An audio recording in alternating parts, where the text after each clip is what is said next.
안녕하세요, 뉴스반장입니다.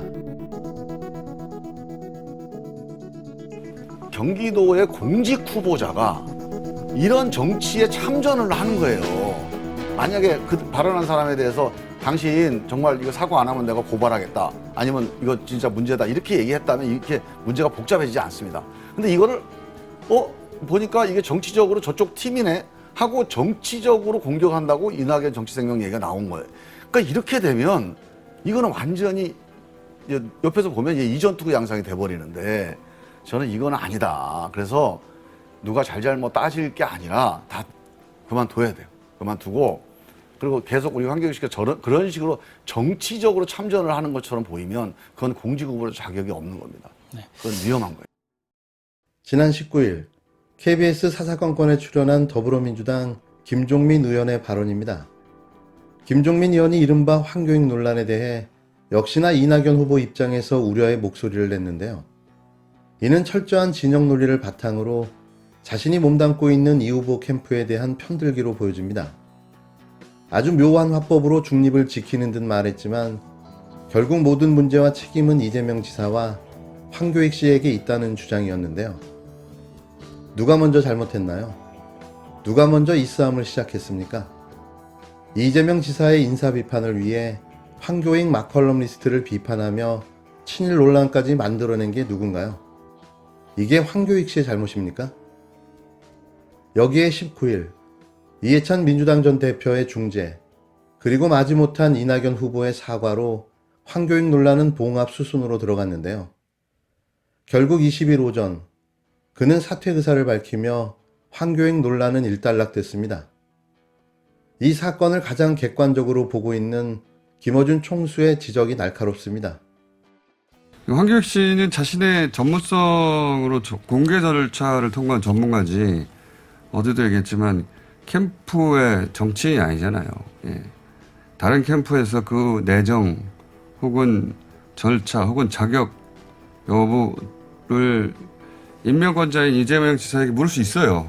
예.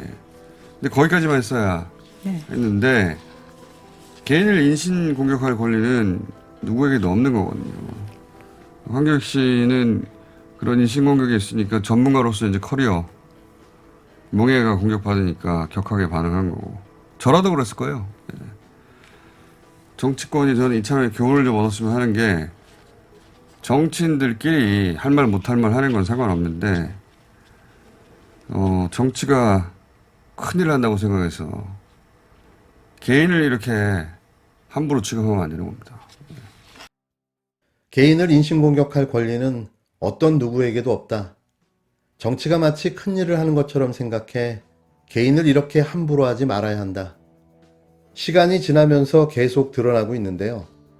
누가 수박인지 그리고 또 누가 우리를 위선과 가식으로 속여왔는지 말이죠. 이상민, 설훈, 신경민 그리고 김종민으로 이어지는 이들의 작태가 아주 보기 흉합니다. 경기관광공사 사장으로 내정됐던 막컬럼리스트 황교익 씨가 20일 자진 사퇴 의사를 밝혔습니다. 황 씨는 이날 오전 SNS 글을 통해 경기관광공사 사장이 되면 하고 싶은 일이 있었다. 신나게 일할 생각이었다며 그러나 도저히 그럴 수 없는 환경이 만들어졌다. 중앙의 정치인들이 만든 소란 때문이라고 지적했습니다. 이어 경기관광공사의 주인은 경기도민이라며 저의 전문성과 경영 능력은 인사추천위원회 위원들로부터 이미 검증을 받았고 최종으로 경기도민을 대표하는 도의회 의원들로부터 선택을 받아 경기관광공사 사장으로 일하고 싶었다. 그런데 국회의원 등 중앙 정치인들이 경기도민의 권리를 간섭했다. 경기도민을 무시하는 일이 발생했다고 그간의 소동을 설명했는데요. 그는 제 인격과 권리를 보호하기 위해 정치적 막말을 했다. 정중히 사과드린다며 그럼에도 이해찬 전 대표가 저를 위로해줬다고 감사 인사를 전하기도 했습니다. 황 씨는 그러면서 정치적 의견이 달라도 상대의 인격과 권리를 침해해서는 안 된다며 한국 정치는 네거티브라는 정치적 야만에서 벗어나야 한다. 국민이 주권을 올바르게 행사할 수 있게 대권주자 여러분은 정책 토론에 집중하길 바란다는 말을 남겼습니다. 어떻게 보면 이번 논란의 최대 피해자는 황교익 씨인데요. 더 좋은 모습으로 함께 해주실 거라 믿습니다. 지지하고 응원하겠습니다. 살다 이렇게 부족하고 모자란 대선 후보를 본 적이 없습니다. 무엇을 위한 정치 참여이며 누구를 위한 대권 출마인지 여전히 저는 알 수가 없는데요. 이런 자격미달 함량미달의 윤석열이 갑자기 사라졌습니다.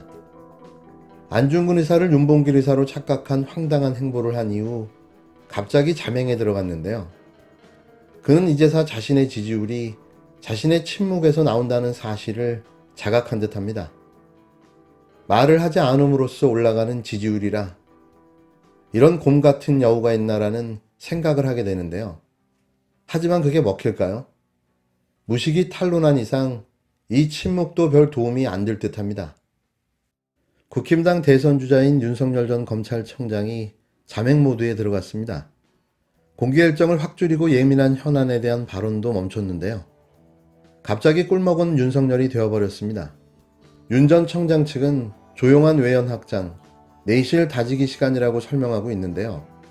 노출이 줄면서 윤 전 청장은 반복되어 온 발언 후 해명 악순환에서 벗어났지만 유력 주자에 대한 공개 검증 기회가 축소됐다는 비판이 나옵니다.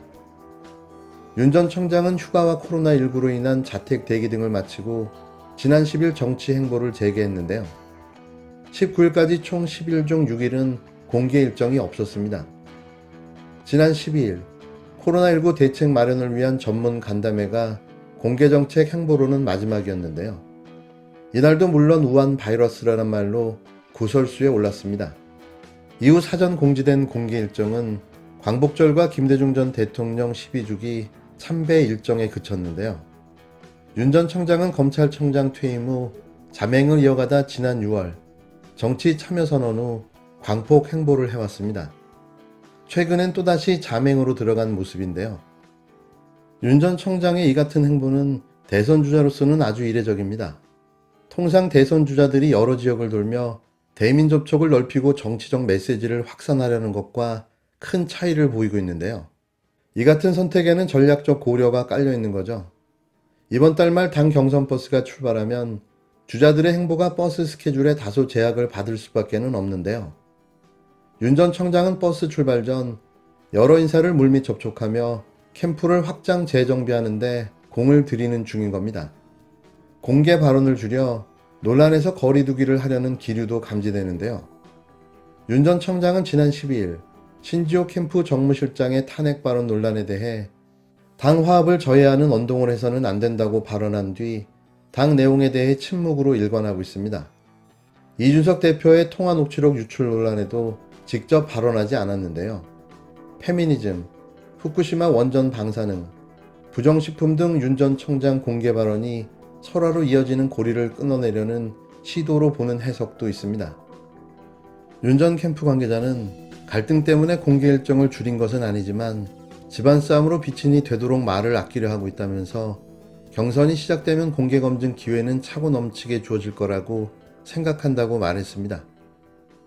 말을 하지 않는 대통령 후보, 몰라서, 무식해서, 철학이 없어서, 시대 정신이 부족해서 현실과 동떨어진 사고를 하고 있기 때문에 이런 사람이 대통령은 무슨 대통령입니까?